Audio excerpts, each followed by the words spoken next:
साथियों नमस्कार। मैं शिवम पांडे आप लोगों के साथ 2011 से ही जुड़ा हुआ हूँ।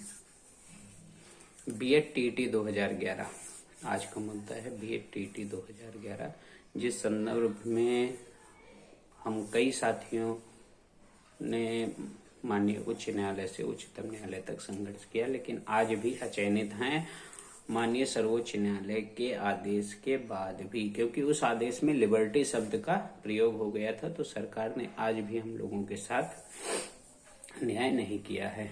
इस मुद्दे पर वेद निमेश भाई 6000 पदों को लेकर आगे बढ़े थे, वो भी खारिज हो गया है। विनोद बागपत भी किन्हीं मुद्दों को लेकर बढ़े थे, वो भी खारिज हो गया है। इस मुद्दे पर दो अहम पहलू हैं साथियों, दो अहम पहलू हैं। एक तो ज्ञानेंद्र भाई द्वारा डाली गई माल प्रैक्टिस, जिस याचिका को मैंने बहुत ही बढ़िया ढंग से पढ़ा और पढ़ने के बाद मैंने अपना व्यू निकाला और अपने सीनियर अधिवक्ताओं से भी बात किया। चूंकि संघर्ष के दौरान मैं एलएलबी भी कर रहा था, मेरी वकालत पूरी हो गई है, तो इसलिए मैं अपने मुद्दे को स्वयं देखने की कोशिश कर रहा हूं और स्वयं उसमें रिसर्च कर रहा हूं, जिससे हमारे द्वारा जो भी कार्य हो तो उस कार्य के माध्यम से हम लोग कुछ अच्छा कर जाएं। ज्ञानेंद्र भाई ने 2016 में एक त्रिपाठी जी हैं, अखिलेश त्रिपाठी के लड़के, उनसे भी मेरी मुलाकात हो गई है। तो मैंने उनसे पूरा मुद्दा पूछा भी, उसके बाद फाइल निकलवाई, पढ़ा। माल प्रैक्टिस का जिक्र किया है कि यदि माल प्रैक्टिस रुक जाती है तो मेरा चयन हो जाएगा, और वास्तव में अगर आज भी 2011 में एक्सरसाइज हो जाती है, मेरिट एक्सरसाइज होती है, तो बहुत से अभ्यर्थियों का भला हो जाएगा। उसी याचिका में सुनील यादव जी की याचिका टैग है। सुनील यादव जी ने माल प्रैक्टिस की याचिका में अपनी याचिका टैग करवाई हुई है। उसमें सुनील यादव जी की भी याचिका मेरे पास अवेलेबल है, मैंने उसको पढ़ा है। उसमें भी माल प्रैक्टिस को लेते हुए 2012 के जो विज्ञापन अखिलेश सरकार ने निकाला है उसको भी पूर्ण रूप से भरने के लिए प्रेयर किया है और अच्छी याचिका बनाई हुई है। उसमें भी बहस होगी, तो देखिए 2011 के अभ्यर्थियों का क्या होता है। और सुनील यादव जी का प्रयास 2012 की भर्ती के लिए बहुत ही बढ़िया है, बहुत ही अच्छा प्रयास है।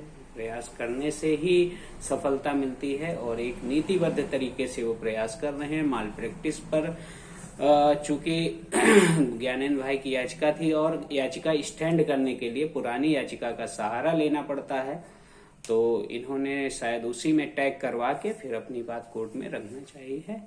फिलहाल हमारे सीनियर अधिवक्ताओं से बात हुई है, तो उन्होंने कहा अभी जो है चलने दीजिए, यदि आवश्यकता पड़ती है तो आप लोग भी जुड़कर उसमें अपनी बात रखिएगा। तो अभी मैंने उस याचिका को पेंडिंग रखी है। मेरे पास लगभग 200-250 लोगों के फोन और मैसेज आ चुके हैं कि हम भी जुड़ जाएं, हमको भी जोड़ दीजिए। तो हमने कहा अभी नहीं, हाँ जब याचिका आगे बढ़ती है और अपनी बात रखने के लिए हम लोगों को एक सहारा लेना पड़ता है, तो नई याचिका डालकर ज्ञानेंद्र भाई से टैग कराकर अपनी बात रखेंगे।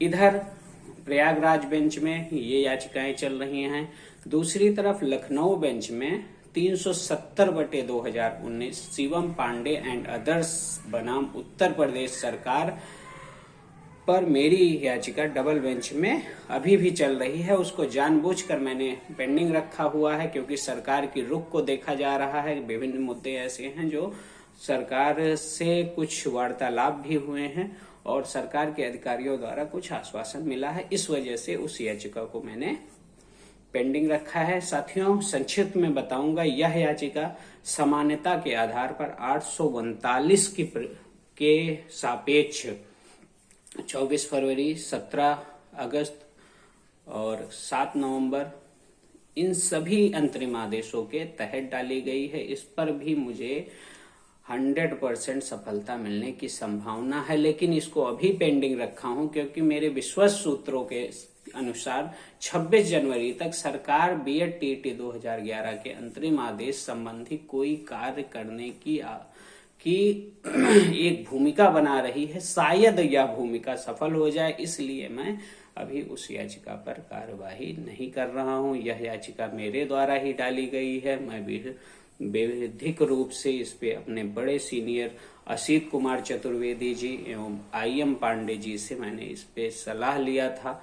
और AK कालरा जी के साथ मैं, चूंकि आप 2011 संघर्ष कर रहे हैं तो आप जानते होंगे, अंगद कुमार तिवारी, साहिल गुप्ता, इन लोगों के साथ मैंने जाकर इस पे विशेष तरीके से सलाह मशवरा करके तब यह याचिका डाली थी।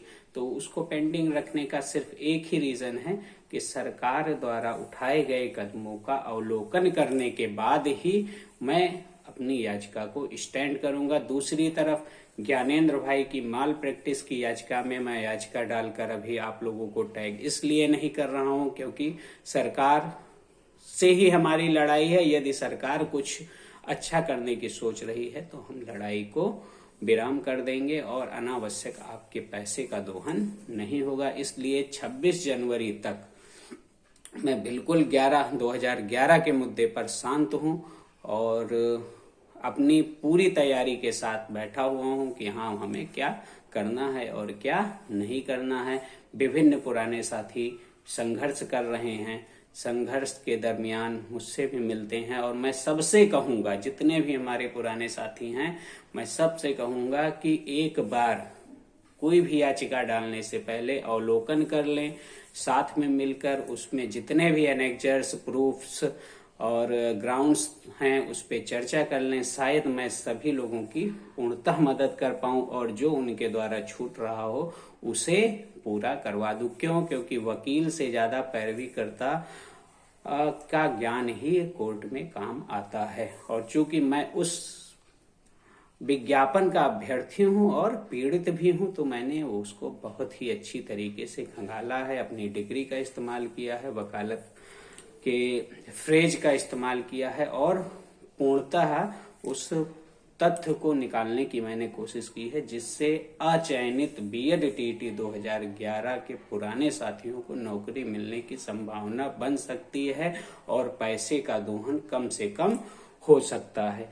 इन्हीं शब्दों के साथ मैं अयोध्या धाम का शिवम पांडे आप सभी से अनुमति चाहता हूं और आप सभी को भगवान श्री राम के अनन्य भक्त हनुमान जी की तरफ से जय श्री राम,